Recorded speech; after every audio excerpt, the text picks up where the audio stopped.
Capres-Cawapres Pilpres 2024 saling melontarkan kritik soal alat utama sistem senjata atau alutsista. Capres nomor urut 3, Ganjar Pranowo menyebut alutsista harus diikuti kesiapan prajurit TNI. Sementara Cawapres nomor urut 1, Muhaimin Iskandar, menyindir utang Indonesia akibat pembelian alutsista. Saling kritik semakin kerap muncul di antara Capres dan Cawapres di kontestasi politik Pilpres 2024. Jelang debat ketiga Capres-Cawapres, saling kritik terus terjadi. Di sela kegiatan kampanye di Demak, Jawa Tengah, Capres nomor urut 3 Ganjar Pranowo menilai kebutuhan alutsista di Indonesia harus disiapkan serius. Selain itu, alutsista harus diikuti dengan kesiapan prajurit TNI dari 3 matra, yakni darat, laut, dan udara. Ganjar juga menilai Indonesia punya kemampuan memproduksi alutsista sendiri. Kita bicara dari sisi alutsista dan kebutuhan dasar yang mesti terpenuhi, maka matra darat, laut, udara sekarang mesti kita siapkan sungguh-sungguh. Dan yang kita tanya adalah penggunanya. Jangan sampai penggunanya tidak siap. Maka kalau kita mau bicara transisi alutsista, maka transisinya jangan kejauhan karena peralatan alutsista makin hari makin modern.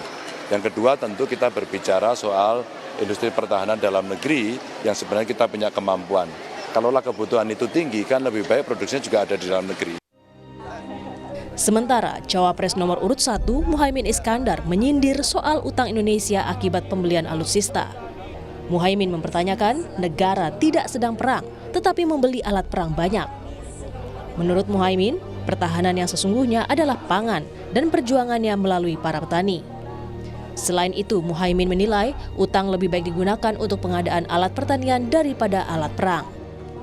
Kalau kita nggak perang, kenapa kebanyakan utang beli alat perang? Lebih baik utang untuk beli alat pertanian.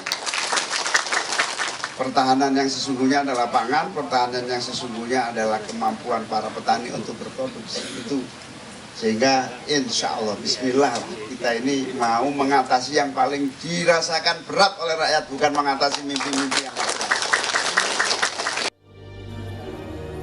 Kritik yang dilontarkan Ganjar dan Muhaimin soal alutsista secara tidak langsung menyasar kepada Capres nomor urut 2 Prabowo Subianto yang juga menjabat sebagai Menteri Pertahanan.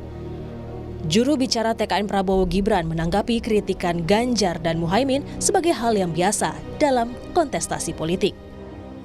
Kepanikan itu terjadi di capres yang lain, sehingga kalau kita melihat ya posisi yang tinggi itu pasti akan diserang sebisa mungkin. Jadi saya kira ini ya sesuatu hal yang biasa terjadilah, dan kita juga siap dengan masalah-masalah yang memang dipermasalahkan, ya kita akan klarifikasi. Ya kan, kita akan sampaikan kepada masyarakat biar masyarakat yang menilai nantinya bahwa sebenarnya siapa yang memang benar-benar memikirkan nasib bangsa dan negara ini dan untuk kemajuan negara ke depannya. Jadi saling kritik dan adu gagasan adalah wajar dalam kampanye Pilpres 2024. Terlebih, debat yang akan kembali mempertemukan 3 capres soal pertahanan, keamanan, hubungan internasional, dan geopolitik. Tim Liputan, Kompas TV.